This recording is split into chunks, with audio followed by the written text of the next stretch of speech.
Welcome to the Classroom Brew podcast. The teacher podcast is a little bit like drunk history.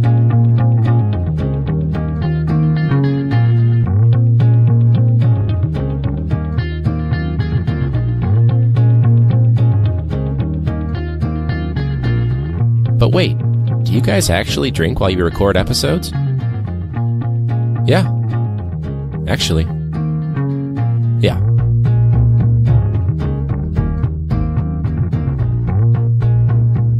Welcome back to Classroom Brew. This is episode 78. So hopefully I sound a little bit better than last time because I'm not really dealing with the flu anymore. I'll be honest, that was probably about, a week and a half, 2 weeks worth of nastiness, including the trip to Nashville, but a lot better now. I certainly feel a lot better, at least.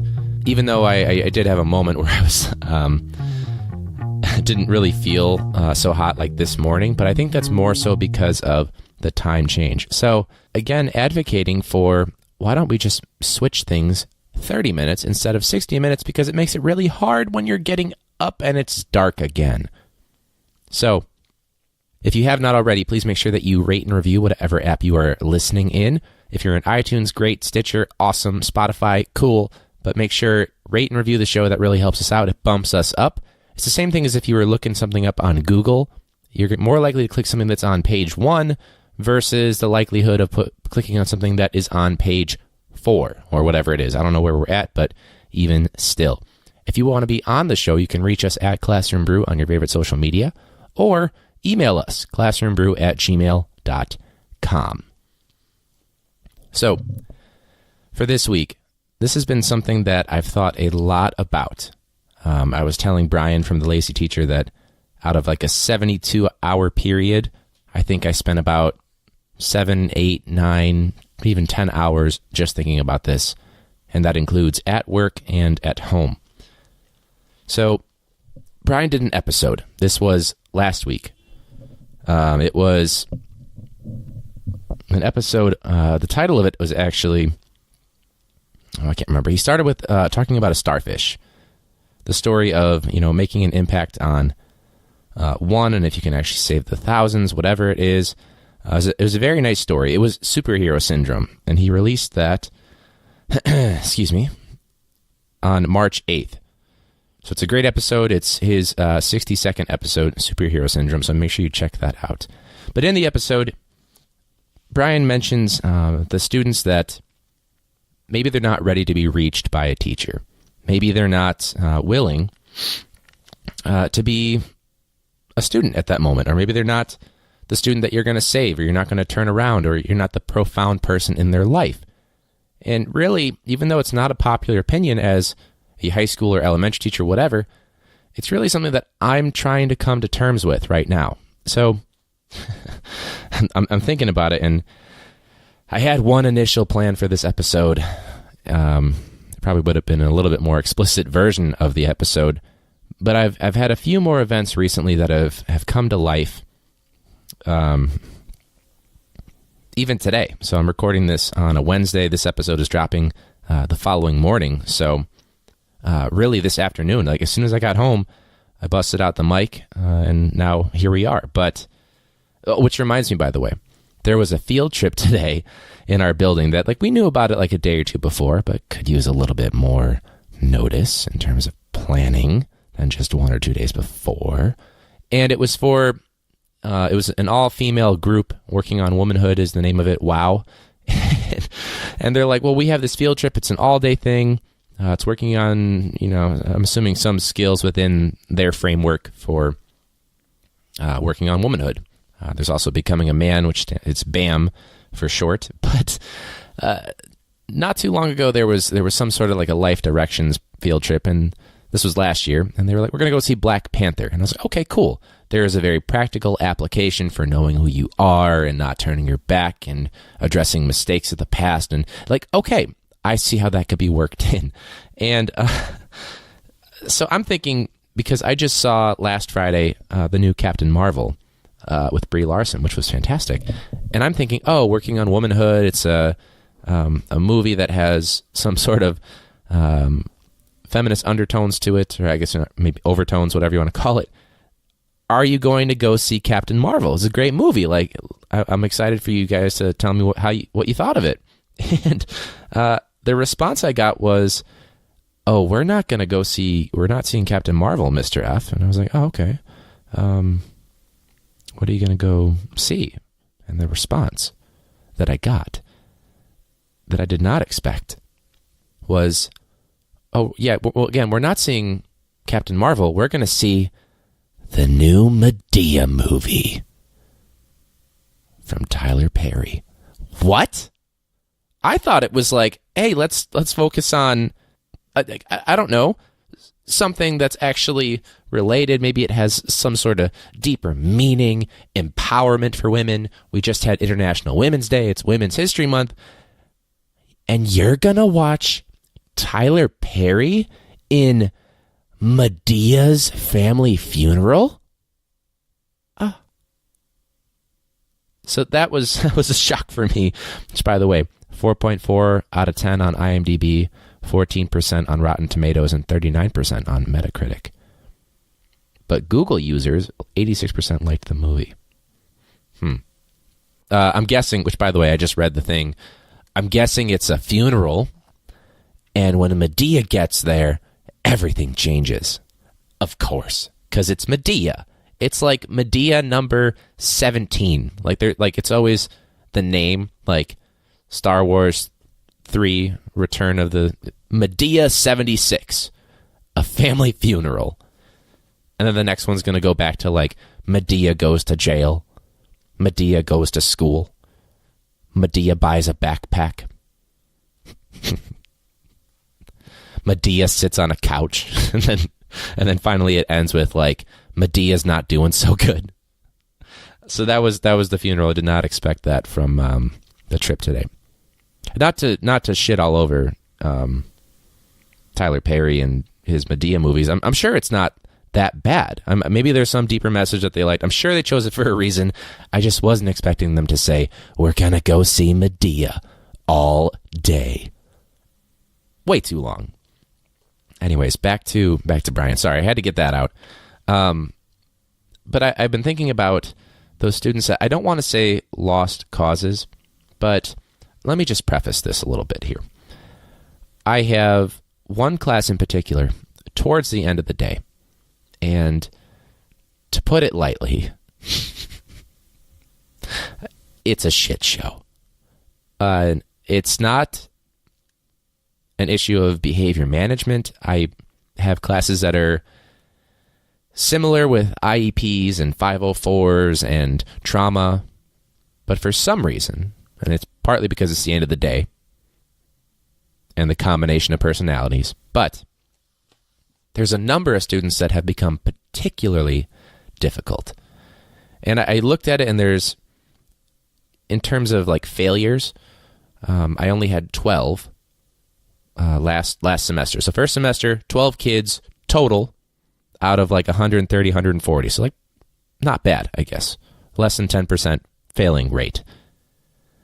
And of those 12, 8 of them came from this class period alone, meaning that the other 4 came from my other 115 students.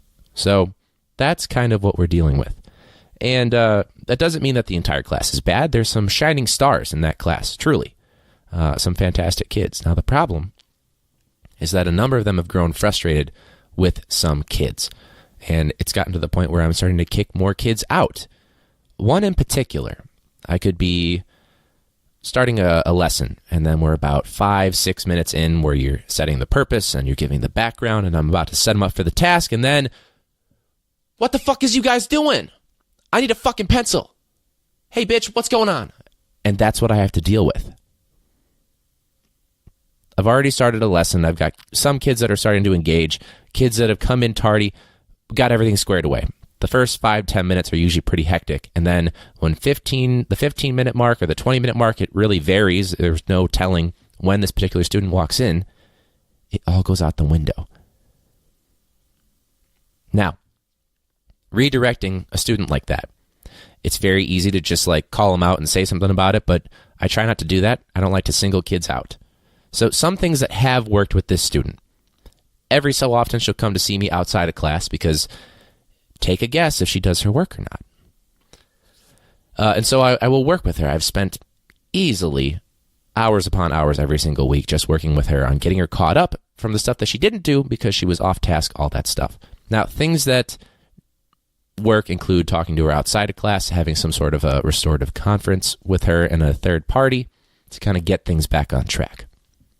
However, today, for example, we came up with some sort of a non-verbal and a verbal cue for her to know, hey, I'm not going to call you out, but between you and I'm calling you out for whatever you're doing. Now, it doesn't matter what it is because you know it's wrong. And regardless of that, like we're setting that up, we're all good to go. We get to the point, and then I do the nonverbal cue. It's not getting through. Switch to the verbal cue, and then it's, well, why the fuck are you calling me out? And that's the response I get after we had just set it up. Now, I don't want to seem like I'm, unsympathetic.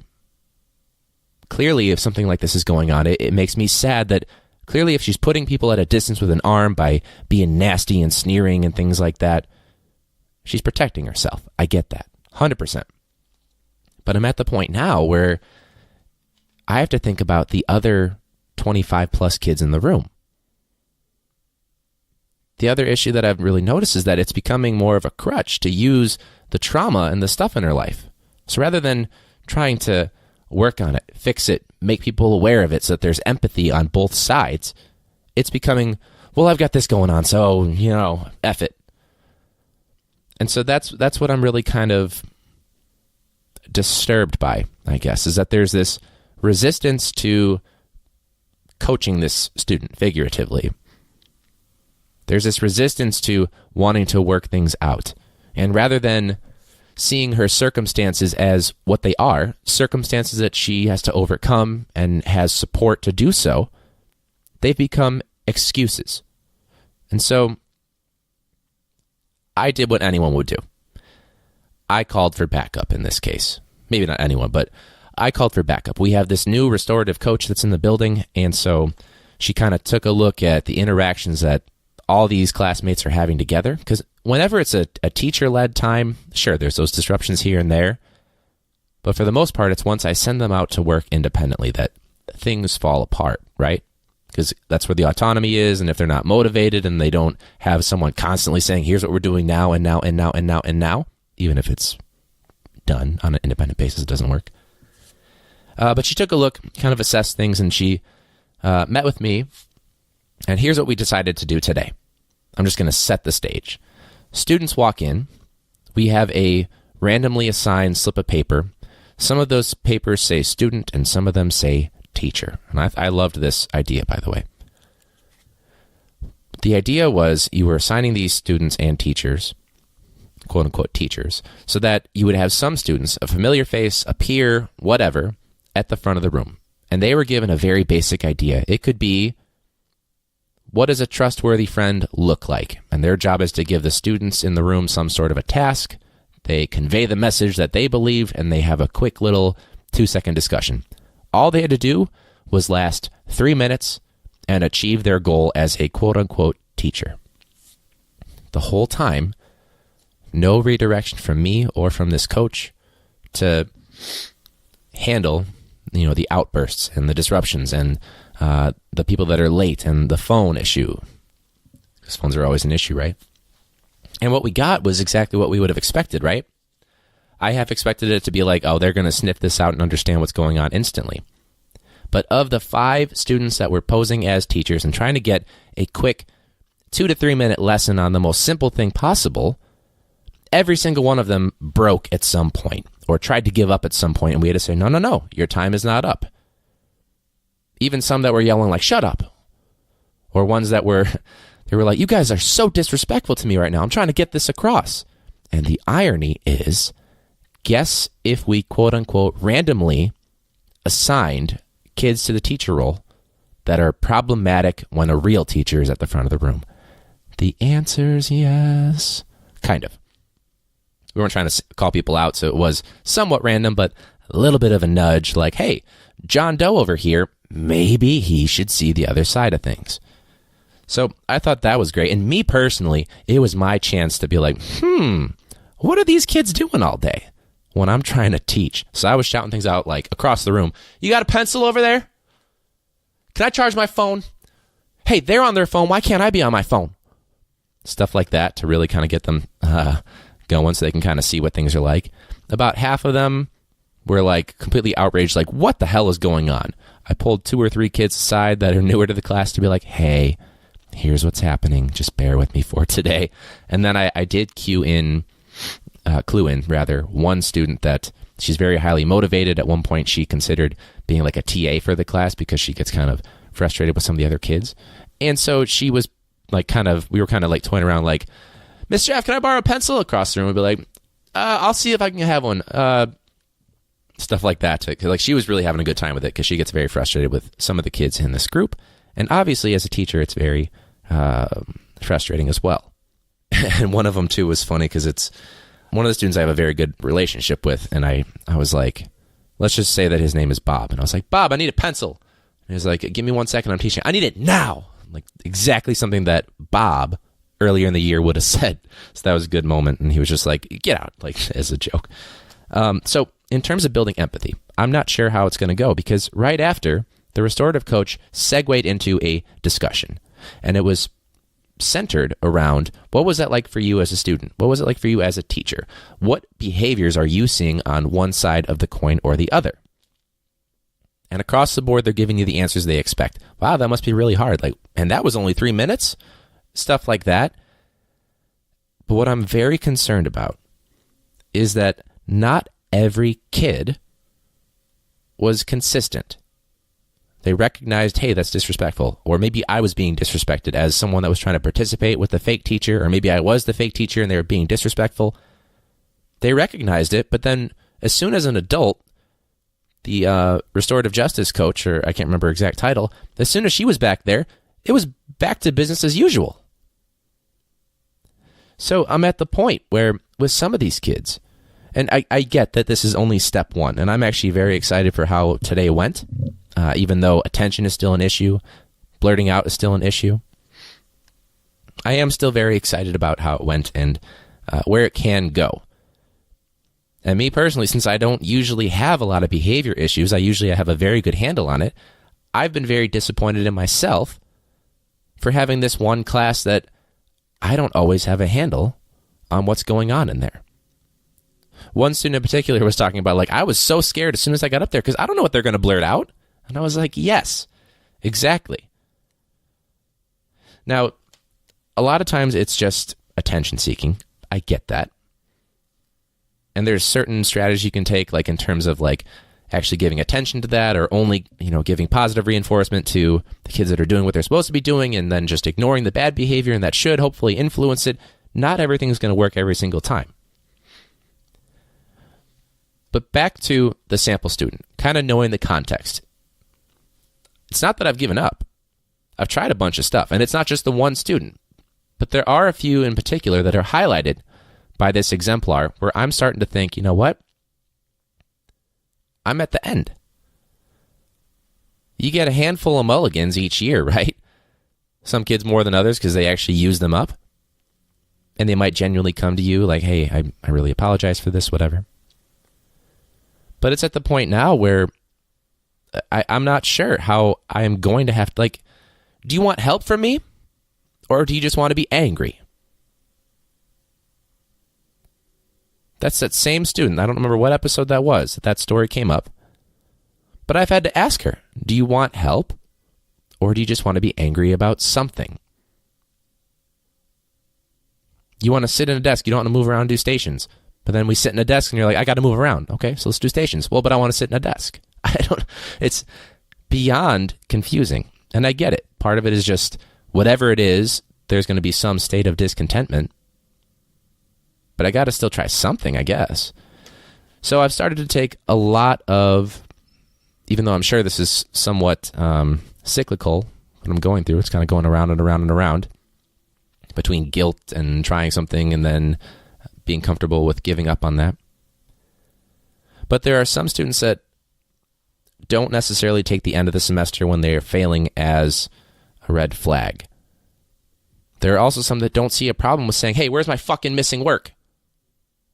When they come to you during your lunch period that you already are working with 3 or 4 students and mid-conversation. So I don't have a solution.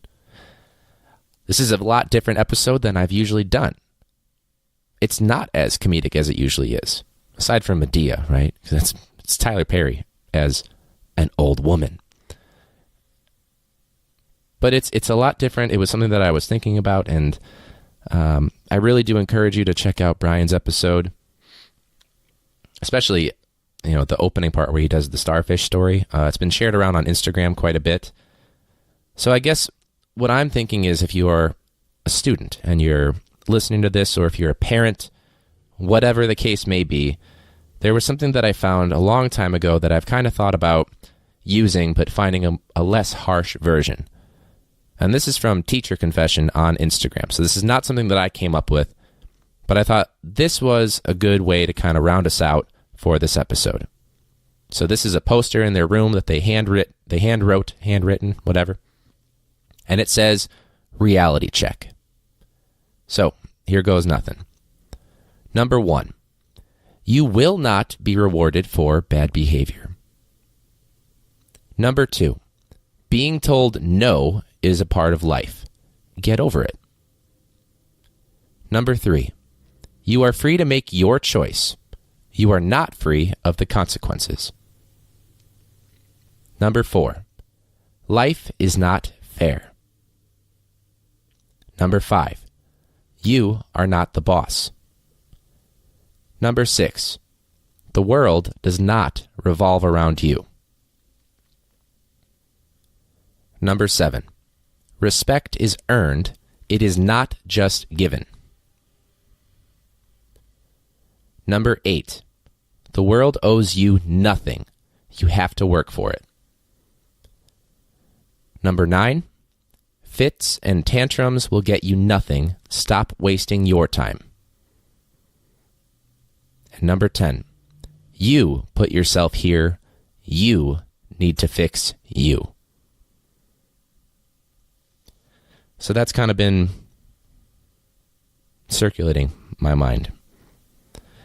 That said, other than that, I'm trying not to let one class, one 50-minute period every day cloud the accomplishments of the rest of my day.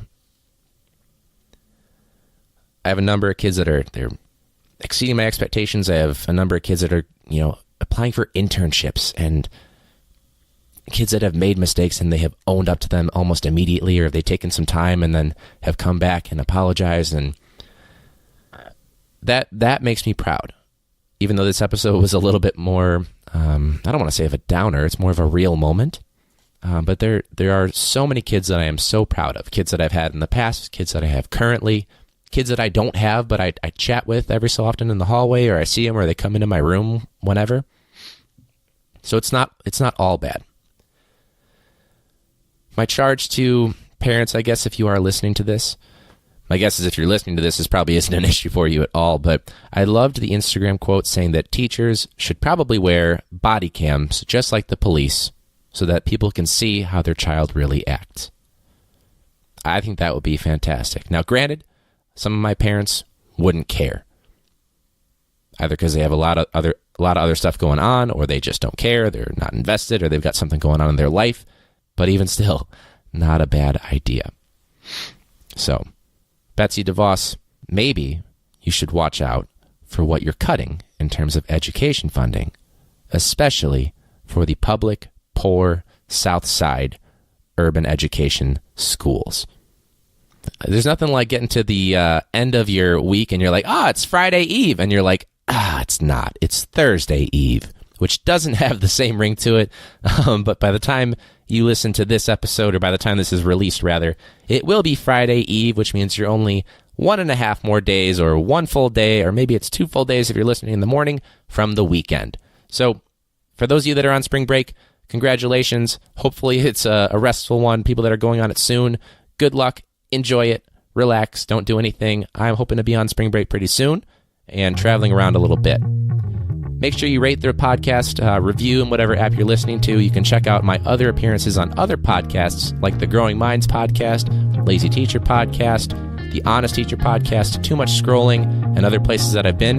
You can check all that out on podchaser.com. Search Ryan F., Ryan Michael, or Mr. F.